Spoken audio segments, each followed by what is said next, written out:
Hey buddy, John DeValero here. Today I'm going to compare the Asics Gel-Kayano 29 versus the Asics Noosa Tri 14. Now, this is going to be very interesting because I love both of these shoes, right? This to me is the best all-around running shoe that I've tried, but you know, for heavy-duty running training, that, you know, all-around running shoe, in my opinion. This is a great triathlete shoe that also, I think, really competes. And, you know, if you're looking for one running shoe, if you're doing like road running, a lot of walking, dry conditions, you might be looking at both of these. Now, they have some differences here, and that's why we're gonna get into it. And I wanna see what we think about this. So I'm gonna try these on, and we're gonna compare them. First, I have to say that this video is not sponsored by anyone. This is my own true, honest opinions, and we've been given access to these shoes to be able to do a review. That's what we're gonna do right now. The Asics Noosa Tri 14, and that's really, really nice. And what you see here is you have this built-in shoe horn. So if I were to show you this right here, and the laces, we're gonna do a little compare and contrast. Look how fast that goes on. I love that. That's really, really cool. But if we look at this, right, just before I try this on, you can see some major differences right here. This right here looks like a sort of water resistant, or kind of looks like it drains out type of mesh, and you can see how that's integrated right here. It also has a place to keep the laces together, and you can see these laces are pretty water resistant.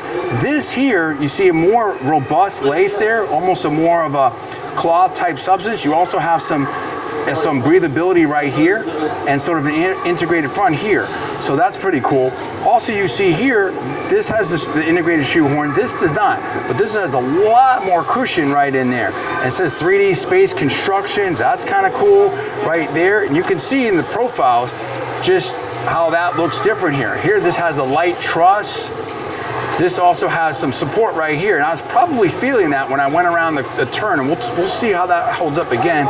And you have the gel right there as well with the FF Blast Plus. So I can tell you now that I have this, I'm so glad I did this review, this comparison, because it's really interesting and it's really close. They're both really good. This feels a lot more cushion in it right here on the Kayano 29, but this is more sort of form-fitting. So they're both pretty loose and light. We're gonna drop both in 3, 2, 1. Very close. I mean, they're both really light. So the Kayano 29 is just blowing away the Noosa Tri 14 for me, just in terms of overall comfortability.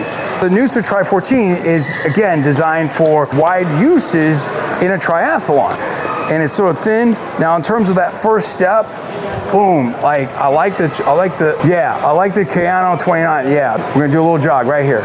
Here we go. Nice. Not a totally fair comparison, because I actually, on these Kayano 29s, because the 10.5 felt a little bit snug for me, I went with the 11, so this is a little bit more loose on me. These are an 11 versus 10.5 here, so that may be throwing me off slightly. Now I'm gonna do a step-up test here, and I'm gonna give you my thoughts. See, I like that. That's pretty good. Now we'll go here. Okay, that's not bad either. Look, I think both these are great. I'm so glad I did this. The bottom line for me is it reaffirms my intuition that the Asics Gel-Kayano 29 are the best all-around running shoe that I've ever tested. They're really good. They're just so much better and more pronounced capabilities on running and walking than even the Noosa Tri 14, right? And the Noosa Tri 14 is really, really good. I like the Noosa Tri 14 for what it's designed for. If I was swimming, biking, you know, and running all the same day, that'd be a great shoe. But if I'm doing some running, if I'm doing walking, the Asics Gel-Kayano 29 are absolutely the best. Now, in terms of an all-around shoe and lifting and off-road and stuff like that, I think they both, in terms of all-around shoes, I mean, you can see the outsoles right here and the traction.